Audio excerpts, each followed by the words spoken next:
आज मैं बीपीएससी के TRE 1, TRE 2 और TRE 3 में जितने सारे क्वेश्चन पूछा गया है भूगोल से, वो कहाँ से किस चैप्टर से कितना क्वेश्चन पूछता है, आज मैं ये एनालिसिस करने जा रहा हूँ। तो आप लोग पूरा वीडियो देखेंगे। तो स्टार्ट करता हूँ आज भारत के भूगोल से।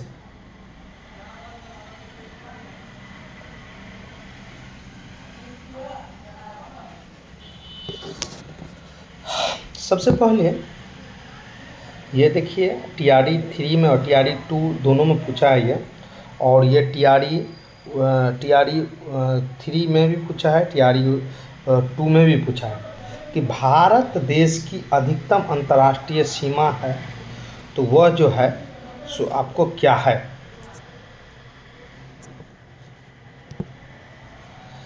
क्वेश्चन है कि भारत देश की अधिकतम अंतर्राष्ट्रीय सीमा है। भारत देश की अधिकतम अंतर्राष्ट्रीय सीमा यानी मतलब अंतर्राष्ट्रीय सीमा है, मतलब अंतर्राष्ट्रीय सीमा किसके साथ है, तो वह आपको बांग्लादेश के साथ है। भारत देश के अधिकतम अंतर्राष्ट्रीय सीमा है तो वह बांग्लादेश के साथ में है। भारत देश का अधिकतम अंतर्राष्ट्रीय सीमा है तो वह बांग्लादेश के साथ में है। अब है कि किस रेखांश पर भारतीय मानक समय अपनाया जाता है। किस रेखांश पर जो है सो आपको भारतीय मानक समय जो है सो आपको अपनाया जाता है, तो वह होता है 82.5 ईस्ट और 82.5 पूर्व। 82.5 डिग्री ई और 82.5 डिग्री पूर्व में है। किस रेखांश पर भारतीय मानक का समय अपनाया जाता है, तो 82.05 ई और 82.05 पूर्व में माना जाता है। मतलब भारतीय, इसका सारांश देख लेते हैं। भारतीय मानक समय के रूप में 82.5 पूर्व देशांतर रेखा अपनाया गया है, और ये 5 राज्यों में उत्तर प्रदेश, मध्य प्रदेश, छत्तीसगढ़, आंध्र प्रदेश से होकर गुजरती है, और भारतीय मानक समय 5.1/2 8 घंटे से है। अगला क्वेश्चन है कि भारतीय उपमहाद्वीप पूर्व में मूलतः एक भाग है, तो वह है आपको गोंडवाना लैंड का। भारतीय उपमहाद्वीप पूर्व मूलतः एक भाग था, तो वह था आपको गोंडवाना लैंड का। गोंडवाना लैंड का आपको भारतीय उपमहाद्वीप पूर्व मूलतः एक भाग था।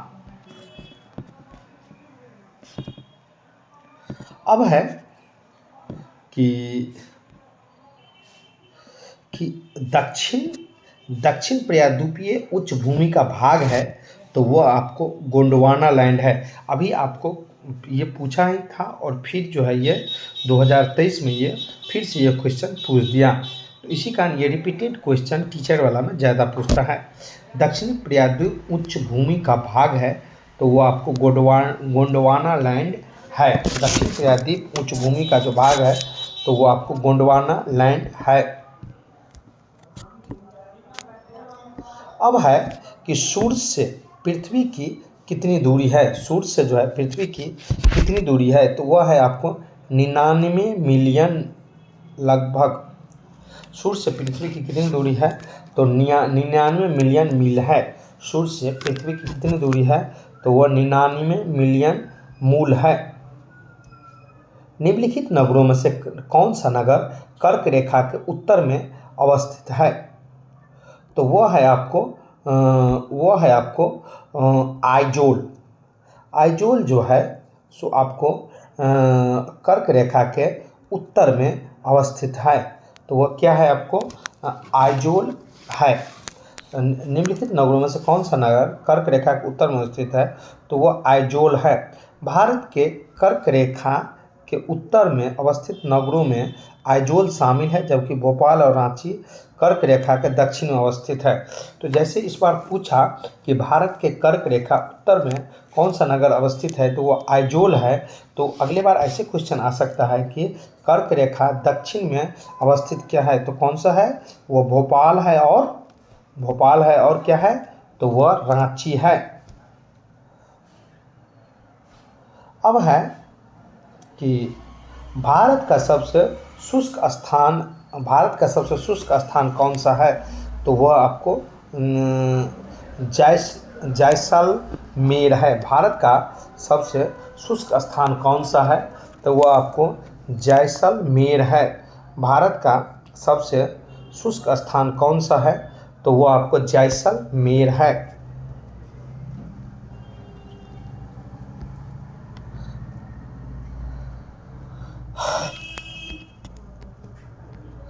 कर्क रेखा का कर्क रेखा के द्वारा सर्वाधिक आच्छादित क्षेत्र कौन सा है? तो वह है आपको मलाबा पठार। कर्क रेखा के द्वारा सर्वाधिक क्षेत्र आच्छादित है तो वह मलाबा पठार है।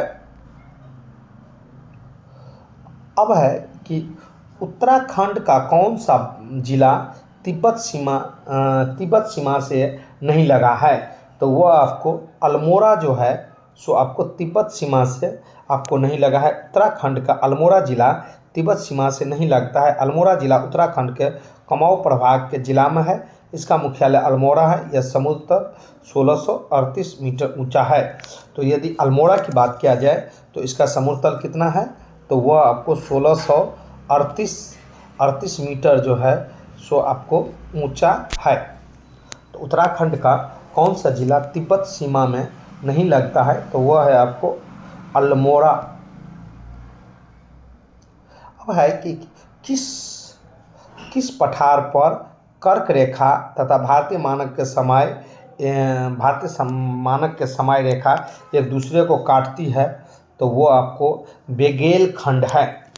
किस भारत पर कर्क रेखा तथा भारतीय मानक का समय रेखा एक दूसरे से कटती है? तो वो आपको बघेल खंड है।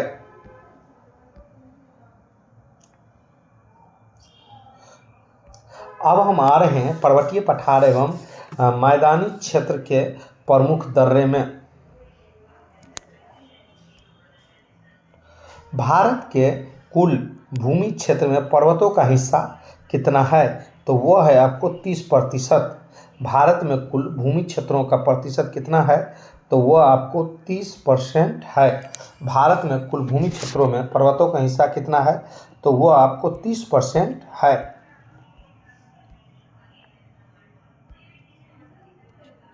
अब है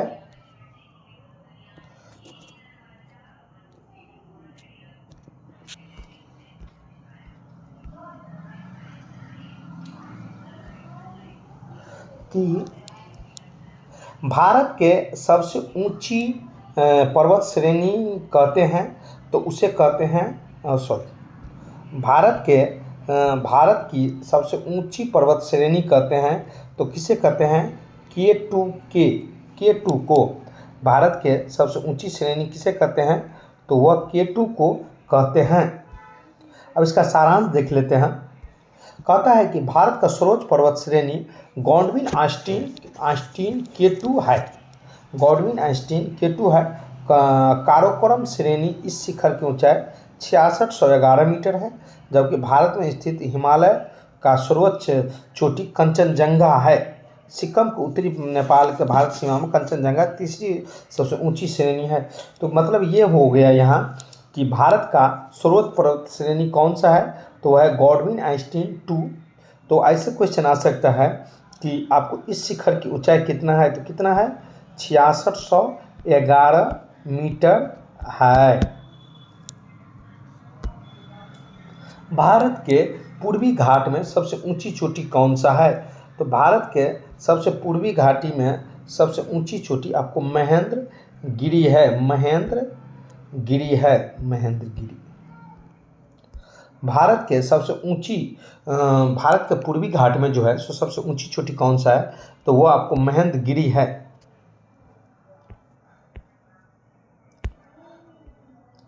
अब है कि मालनाड क्षेत्र के संबंध निम्नलिखित भारत में से किस पठार से है? तो मालनाड क्षेत्र का आपको कर्नाटक के पठार से है।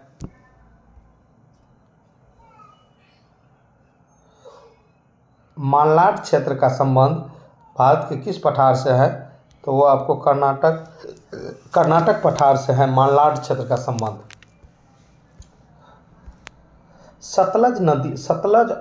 सतलुज और काली नदियों के बीच स्थित हिमालय के भाग को निम्नलिखित में से किस भाग के नाम से जाने जाते हैं? तो वो आपको कुमाऊं हिमालय के नाम से आपको जाने जाते हैं। सतलुज और काली नदियों के बीच भाग निम्नलिखित में किस नाम से जाने जाते हैं? तो वो आपको कुमाऊं हिमालय के नाम से जाना जाता है। अब हम जाते हैं अपवाह तंत्र, प्रमुख घाटी और प्रताप एवं झीलें में। श्वेत घाटी राज्य श्वेत घाटी किस राज्य में स्थित है? तो श्वेत घाटी जो है सो आपको केरल में स्थित है। किस राज्य में स्थित है? तो वो आपको केरल में स्थित है। श्वेत घाटी किस राज्य में स्थित है? तो केरल में स्थित है। कारगिल किस नदी किनारे में स्थित है? तो कारगिल जो है सुरु नदी किनारे में स्थित है। कारगिल कहाँ स्थित है? तो सुरु नदी किनारे में स्थित है। और ये जो है सो सिंधु की सहायक नदी है। किस नदी के किनारे पश्चिम बंगाल सरकार ने टी पार्क के रूप में विकसित करने की योजना किया है? तो वो आपको हुगली नदी के किनारे जो है सो आपको टी पार्क जो है सो टी पार्क हाँ, किस नदी के किनारे पश्चिम बंगाल सरकार टी पार्क का विकसित करने की योजना किया है? तो वो आपको हुगली नदी के किनारे जो है सो आपको टी पार्क के रूप में विकसित करने की आपको योजना बनाया है। बोल्टोरो हिमनद अवस्थित है। बोल्टोरो आपको काराकोरम में स्थित है। बोल्टोरो हिमनद स्थित है कहाँ है? तो काराकोरम में स्थित है। बोल्टोरो हिमनद आपको काराकोरम में स्थित है। सोन नदी में उत्पत्ति स्थल अमरटंक कहाँ स्थित है? सोन नदी में उत्पत्ति अमरटंक तो वो आपको मैकैल श्रेणी में आपको स्थित है। सोन नदी में उपस्थित अमरटंक जो है मैकैल श्रेणी में है। गंगा नदी के तट पर स्थित शहर कौन सा है? तो गंगा नदी के तट पर स्थित शहर प्रयागराज है। गंगा नदी के तट पर स्थित शहर कौन सा है? तो वो आपको प्रयागराज है। कौन सा नदी भारत और नेपाल के बीच सीमा बनाती है? तो वो आपको काली नदी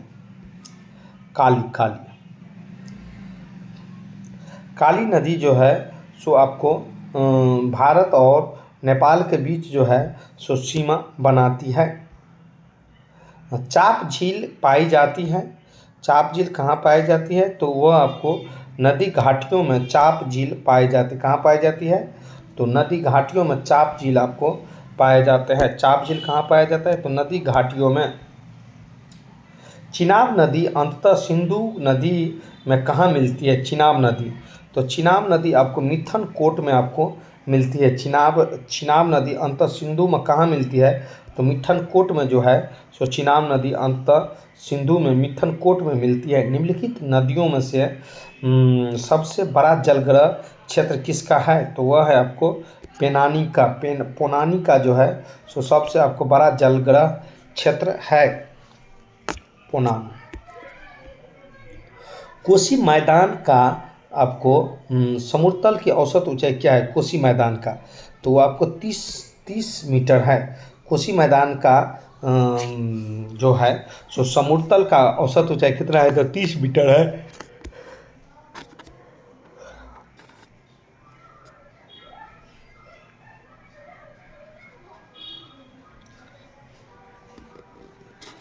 अब है कि बाढ़ को रोकने के लिए सबसे उच्चतम विधि है तो वह है आपको चराई। बाढ़ को रोकने के लिए सबसे उच्चतम विधि कौन सा है? तो वह आपको चराई है।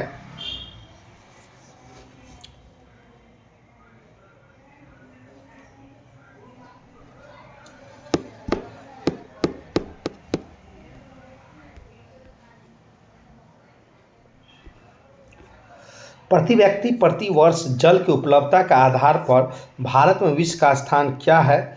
तो वह है आपको 133 RD बटा 133वां। प्रति व्यक्ति की प्रति वर्ष जल की उपलब्धता का आधार पर भारत का कौन सा स्थान है? तो 133 RD बटा 133वां।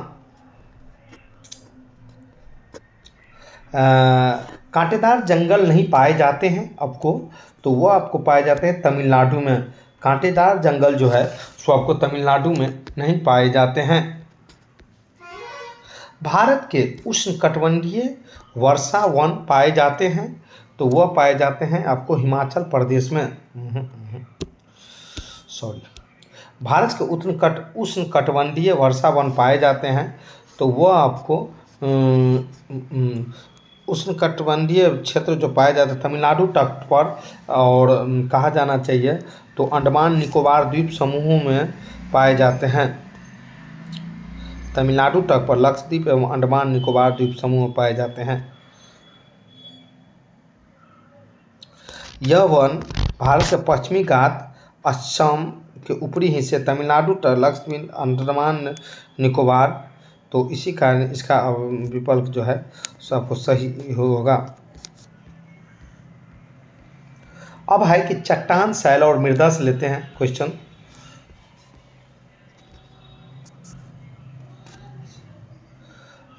मृदा पालवार करना संबंधित है मिलवा पालवा, तो वह है मृदा नमी को बनाए रखने के लिए। मृदा पलवार करना संबंधित है मृदा की नमी को बनाए रखने के लिए।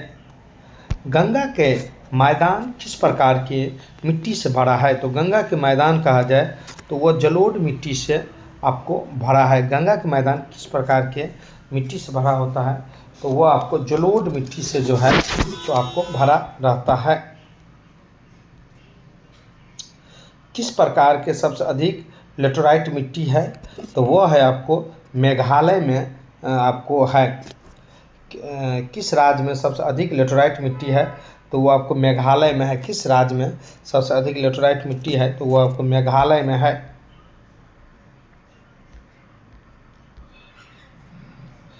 भारत की सबसे लंबी सिंचाई नहर कौन सा है, तो वह है आपको इंदिरा गांधी नहर।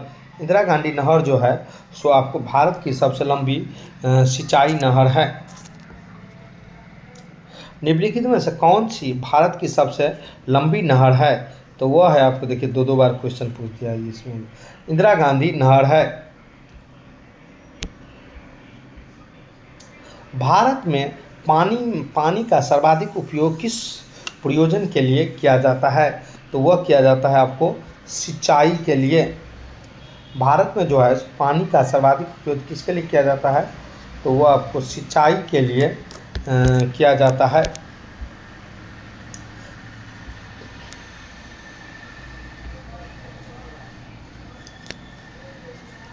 टिहरी बांध परियोजना संबंधित है संभववादी विचारधारा से। टिहरी बांध परियोजना संबंधित है तो वह आपको संभववादी विचारधारा से। निम्नलिखित में कौन सा पारंपरिक सिंचाई का पद्धति नहीं है, तो वह है आपको ड्रिप प्रणाली। दामोदर घाटी परियोजना किस राज्य में स्थित है, तो वह आपको झारखंड और पश्चिम बंगाल में स्थित है। दामोदर घाटी परियोजना झारखंड और पश्चिम बंगाल में स्थित है।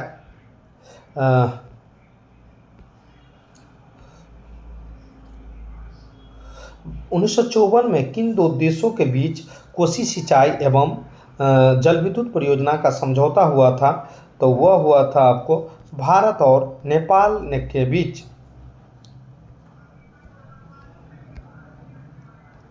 निम्नलिखित में कौन सा बांध महानदी पर स्थित है, तो वह है आपको हीराकुंड बांध तथा दुगदुवा बांध। हीराकुंडो बांध से और दुगदुवा बांध से, तो इसी कारण एक में से अधिक जो है सो इसका आंसर हो जाएगा। खनिज संसाधन में हम चलते हैं। झारखंड के घाटशिला किस खनिज उत्पादन के लिए प्रसिद्ध है, तो वो आपको तांबा के लिए प्रसिद्ध है। झारखंड के घाटशिला आपको तांबा के लिए आपको प्रसिद्ध है। मैंगनीज का उपयोग कहाँ किया जाता है, तो कहाँ जाना चाहिए। मैंगनीज एक भंगुर धातु होता है, शुद्ध रूप में इसका बहुत उपयोग नहीं किया जा सकता है। इसका उपयोग मुख्य रूप से स्टील जैसी मिश्र धातु के लिए किया जाता है। इसी कारण इसका उपयोग एक इसमें से कोई नहीं होगा।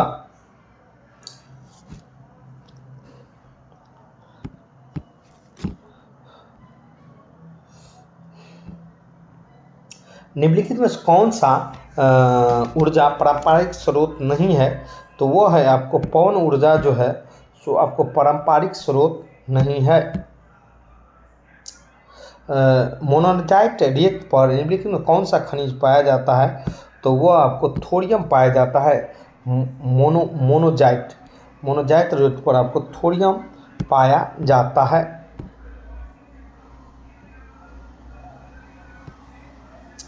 बिहार के किस जिले में रेशमी का उत्पादन सबसे अधिक होता है? तो वो आपको भागलपुर में रेशमी का उत्पादन जो है सो आपको रेशमी वस्त्र का उत्पादन जो है सर्वाधिक होता है, तो वो आपको भागलपुर में होता है। बरौनी तेल शोधक संयंत्र बिहार के किस जिले में स्थित है? तो वो आपको बेगूसराय में स्थित है। तेल शोधक संयंत्र आपको कहाँ स्थित है? तो वो आपको बेगूसराय में स्थित है। मुंबई के और नई मुंबई को जोड़ने वाली अटल सेतु का कुल लंबाई कितना है? तो वह है 21.8 किलोमीटर और 21.8 किलोमीटर है। मुंबई और नई मुंबई को जोड़ने वाली अटल सेतु आपको 21.8 किलोमीटर है। भारत में हरित क्रांति का श्रेय किसे कहा जाता है? तो डॉक्टर एम स्वामीनाथन को भारत में हरित क्रांति का श्रेय यदि माना जाए तो डॉक्टर एम स्वामीनाथन को कहा जाता है। मोटा अनाज को चमत्कारी अनाज और भविष्य का फसल कहा जाता है। क्यों? क्योंकि